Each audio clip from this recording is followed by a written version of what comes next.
Magandang hapon mga Tok-Tok, welcome back sa aking channel. Nandito tayo ngayon sa Legazpi City, branch ng Motor Trade.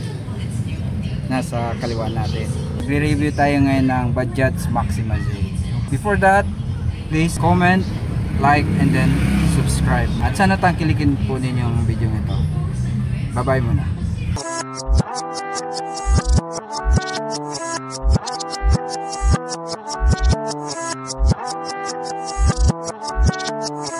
Welcome back mga Tok-Tok sa aking channel, Green Sunflower Vlog. Bago ang lahat, matutupad na yung pangarap natin na makapag-review ng Bajaj Maxima Z. So napadaan tayo dito sa Legazpi City along Rizal Street. So makikita ninyo yung Motor Trade. So malapit lang ito sa Insular Life Building, yung Motor Trade. Yan yung reference point natin, no? Tapos sa likod nito, nandito ngayon yung bagong branch nila para sa mga 3-wheeled, no? Mga Bajaj units. Nandito po tayo ngayon once again sa Motor Trade.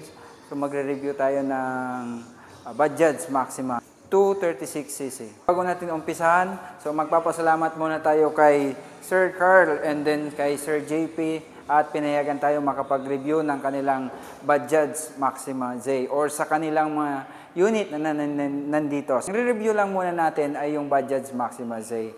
Abangan din po ninyo yung kanilang soft opening this coming first week of December. At yung kanilang grand opening naman nitong branch na to this coming February 2026. So wala pang specific date kung kailan yon. Basta sinabi ko na sa inyo yung soft and the grand opening ng kanilang 3-wheeled branch. Okay, umpisahan natin yung ating review dito sa labas ng Maxima Z. Mapapansin niyo na mayroon akong vlog dati nung nagpunta kami ng Tagaytay, Maxima Z and then yung TVS King ko. Yung barkada ko, nagpunta kami from Bicol to Tagaytay. So nagkaroon ako ng comparison sa aming travel, particularly sa gasoline. So gasoline consumption ng dalawang Tok-Tok, TVS, and then Maxima Z. Tingnan nyo na lang sa aking vlog. Please like and then subscribe my channel. Okay, umpisa natin mga Tok-Tok sa SRP ng Bajaj Maxima Z. No? Yung current na price nito dito sa Legazpi City, ang Maxima Z ay 242,888. Yan po yung cash price or SRP natin. Tapos, ang down payment naman dito sa Motor Trade ay 19,000. And then, yung monthly, good for 3 years ay 10,898. At mayroon din sila ditong mga repo. So, bisita lang po kayo. Ito, bagong-bago, Maxima Z color blue. Ito po ay repo. Ginamit na nasa loob ng 1 month only. So, wala pa siyang specific price, hindi pa nakukompute ng Motor Trade. At yung kulay puti doon sa dulo, ay repo din yun. Ito meron ng presyo, worth 195,000. So, repo yan. So, dito tayo ngayon sa kulay green. Of course, yung paborito natin, kaya kulay green yung napili natin na i-review. Okay, yung roof niya, trapal. Yung common na trademark ng mga India. Pagdating sa mga Tok-Tok, trapal yung bubong. At ito yung malapad na windshield niya, mayroong functional na wiper. At ito, ready na yung plate holder para sa plate number. Nandito rin yung kanyang signal light sa taas ng headlight. And then, headlight, dalawa. Classic headlight, yung design niya, bilog. At halogen siya. And then, makikita natin sa unahan, nakaukit dito yung kanyang emblem or yung kanyang brand na Bajaj Maxima. No? Sa baba, lagi natin itong tinutok-tok kapag nagre-review tayo para malaman natin kung plastic nga ba or bakal. Bakal yung kanyang fender. Yung iba kasi, unbreakable plastic. Maganda naman yun kasi kapag nasagi ka, nagbibend lang siya tapos bumabalik. Yung mga ganitong bakal, kapag nasagi ka, yun ang problema. Kailangan mo ipa-repair. Pero, mas matibay naman to compare naman doon sa plastic. Nandito sa unahan, yung kanyang port and then suspension. At ito ay dual pala yung port niya, no? dual yung spring niya sa unahan. Katulad siya ng Rusi Karusa kung di ako nagkakamali. Pero mas nauna itong Bajaj Maxima Z. Ang pinakaiba lang nito sa ating tuk-tuk at sa Bajaj RE ay single yung kanyang port or yung kanyang suspension sa unahan. So ito, pag tiningnan mo sa malayo ka, mas maganda siya, mas balance tingnan kapag dalawa yung suspension sa unahan. Medyo matibay siya compare sa single suspension. Dito tayo sa gilid, ganun pa rin. Sa likod lang yung pinto niya. Sa unahan wala, open. At yung mapapansin natin dito, yung Maxima Z, wala talaga siyang grab bar.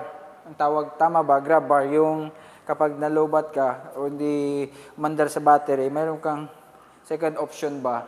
Kung sa motor, kickstart. No, dito grab bar. Yung Maxima wala. Ang nandito sa kanya ay handbrake. So, yun ang problema kapag nalobat ka.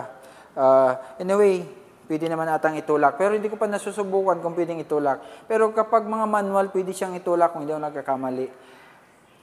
At, andito rin sa gilid yung kanyang side mirror. Yun yung mga naunang side mirror ng Bajaj Maxima Z.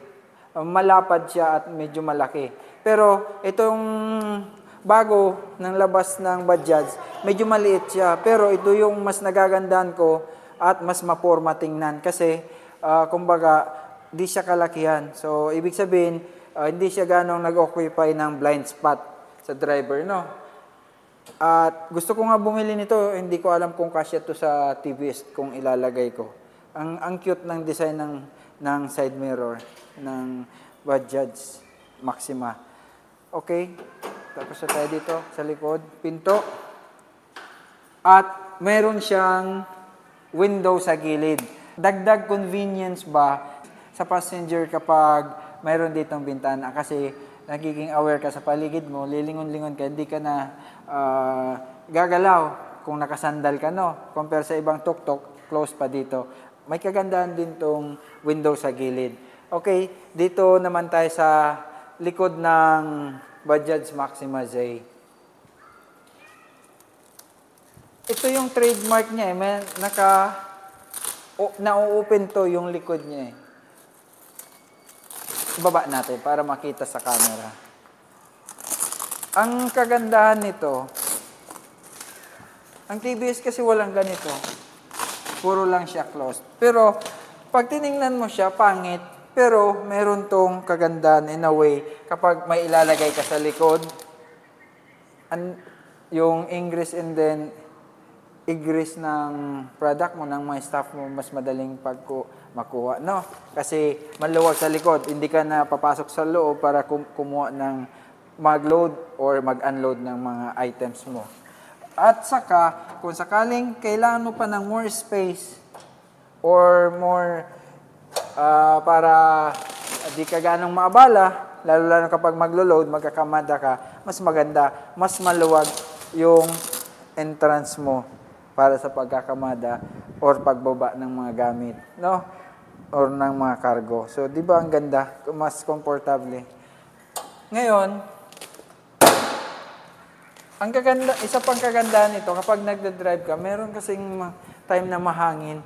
So, kapag mahangin, nagsishake yung tuk-tuk, di ba? Pumapasok yung hangin sa loob, tapos walang exit dito. So, una, magastos sa gasolina kasi mabigat. Ikalawa, nagsishake yung tuk-tuk, medyo may kahirapan. Pero kapag itinaas mo ito, kapag mahangin,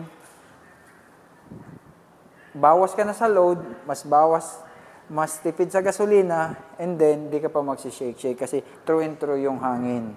Dagdag speed pa yon, so hindi ka babagal. Mas bibilis ka pa. Yun ang kagandahan nito. Pero, ang downside naman nito kasi, magic tape.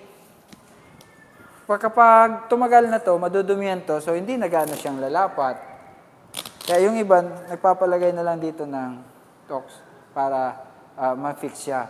Pero mas maganda sana kung ang ginawa ng Bajaj ay zipper para naman mas convenient at mas madali yung pag-close and then pag-open niya. At walang kahit madumihan siya, kahit tumagal, maganda pa rin. Mas lapat siya, kumbaga. Okay? Sa baba naman, nandito yung bumper. Sinimplihan lang ng Bajaj Maxima Z. At nandito naman yung engine bay niya. Buksan natin para makita ninyo yung engine bay ng Bajaj Maxima Z. Ito ay 236cc.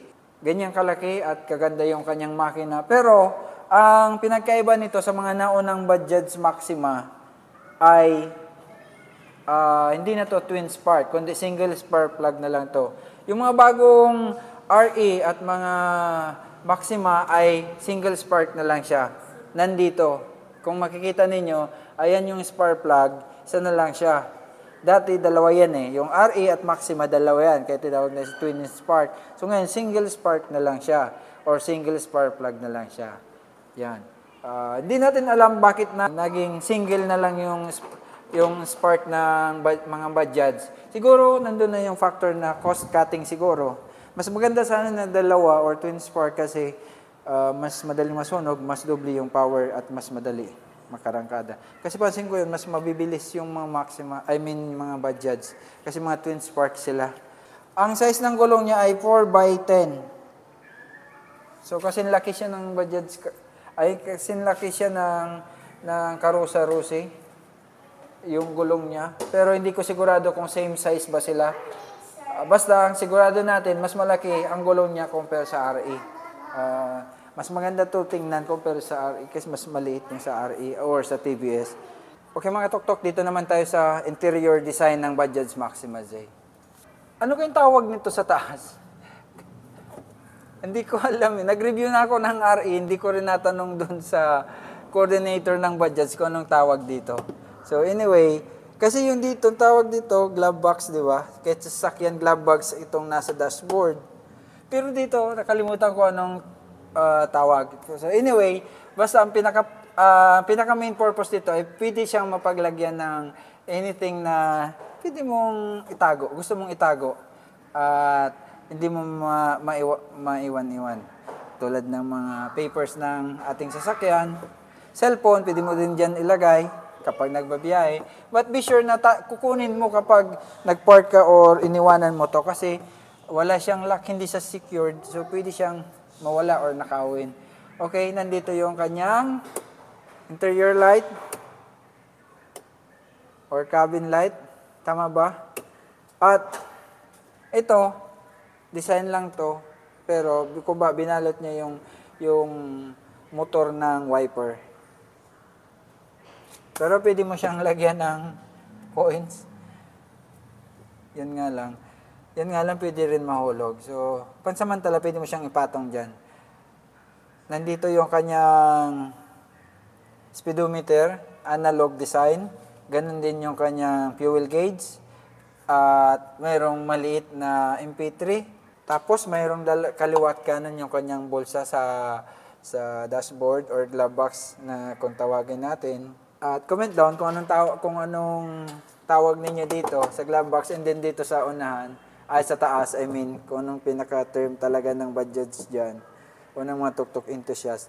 Tapos, nandito naman sa kanan, dito sa steering handle or handlebar natin, nandito sa kanan yung throttle or yung gas, busina. Yung sa ilaw, off, park, and then headlight on. Dito rin, nasa kanan din yung wiper. On and off wiper. At nasa kaliwa naman yung, of course, yung clutch, high and low ng lights, at yung turning lights natin. Or integrated dito yung shifting ng gears. Sa baba, reverse lever. Nandito rin yung brake fluid reservoir at katabi niya yung brake. So, combi brake to. Isang brake, 3 gulong na yung nagpa-function. No. Ang problema nito, kailan mo pang mag-extend, improvise ng upuan para kung pang passenger ba, para pwede ka makakuha ng maupuan ng 2 pasahero, kaliwat kanan, no? Mag-improvise ka na lang ng upuan. Mayroon pala sa baba na bottle holder At pwede ito talaga malagyan kung ano mong gustong i-secure. Kasi tulad dito, nandito yung diamond jack, reserve tire, at iba pang mga gusto mong itago dito. Kasi secure siya. So, dito, pasok mo lang siya. Tapos, dito sa kabila yung kandado. Lagyan mo na lang siya ng padlock dito sa ilalim. Okay, dito na tayo sa loob. Ang kagandahan nitong Bajaj Maxima Z, yung footroom niya at legroom, ang luwag. Tingnan niyo naman kung gaano siya kaluwag. Kahit foreigner or matangkad ang maupo dito ay hindi tutukod yung tuhod. At design talaga siya for long drive kasi hindi ka mangangalay. Wherein yung TVS natin ay sakto lang talaga yung legroom niya. So kapag long drive, kapag nangalay ka na, hindi ka na makaunat-unat. So, steady na lang talaga yung paa mo. Pero itong Bajaj Maxima Z, pwede ka pa dito sumayaw-sayaw, mag-stretching kasi sa luwag niya, sa luwag dito sa footroom natin, no? At sa legroom. Pwede pa nga may maupo dyan na bata sa unan eh. O pwede pang mapaglagay ng iba pang dagdag cargo o dagdag gamit. Kasi maluwag siya. So, sa tatlong adult, kasya po dito. Kasyang-kasya. Hindi siya masikip. Kasi ako, nasa 5'6" ako. Pero, andito. Andiyan pa yung natitirang space. So, ito talaga yung pinaka-passenger load niya ay 5 passenger plus 1 driver. At yung kagandahan ng Bajaj Maxima Z ay papakita ko sa inyo ay pwede itong gawin na 60-40 and then 40-60 yung sa seating capacity niya or sa cargo capacity niya kumbaga. So pwede natin itong i-fold kung mayroon tayong i-load at ito rin. So para totally siyang naka-fold. So yan, kung makikita ninyo. Ito kasi yung purpose nito. Kaya kala mo parang hawakan lang siya. Pero ang purpose talaga niyan ay sabitan nito kapag i-fold mo siya. Kasi kung may mga ilo-load kang mabigat, so para hindi ma-press yung dito, yung upuan, yung hinges ng upuan, kaya dito sasalo yung bigat niya. Ayan. So, naka-fold na siya. In short, mas maraming load, cargo ang pwedeng i-load natin dito. At isa pang kagandahan nito, at tulad natin na mahilig tayo sa picnic, mahilig tayo mag-overnight, maliban sa mayroon ka ng awning tent, how much more kung ganito pa yung tuktok mo. At pwede mo tong lapagan or higaan, lalo na ng mga bata. Kahit tayo, kasya tayo dito eh. So, di ba? Ang ganda siguro nito kapag ganito yung service natin kapag mahilig tayo mag long drive or mag-picnic, overnight tayo. Diba? Pwede na itong mahigaan kahit wala kang tent.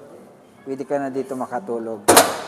Okay, equip din ito ng seat belt. Tatlong seat belt sa likod, sa unahan. Mayroon ding seat belt para sa driver. At ganito lang yung pag-open nito. Ito, diba? Mayroon ditong release. Lock. Ganito lang yung pag-open niya. Tapos push. Pag ibabalik. Ayan. Itong tuktok na ito ay design para sa all around na mga gagawin natin. Pwede siya pang long drive, pwede pang malengke, pwede kung saan tayo pupunta. Okay, start lang natin mga katuktok. No? Ito yung kagandahan ng ignition ng Bajaj. Parang pang sasakyan. Yung ignition natin ay parang pang motorsiklo lang. Ito kasi parang sasakyan. Sa susi mo siya mismo kukunin. So, twist lang natin ng para mag-function yung kanyang dashboard at least 5 seconds before you start. Tapos, twist mo ulit pa kanan. Ayan. Tumunog na siya. At tingnan natin. Ganyan ang tunog ng Bajaj Maxima Z. Ang ganda. Tapos, meron pa siyang ilaw yung kanyang plate number. Park light. Hazard.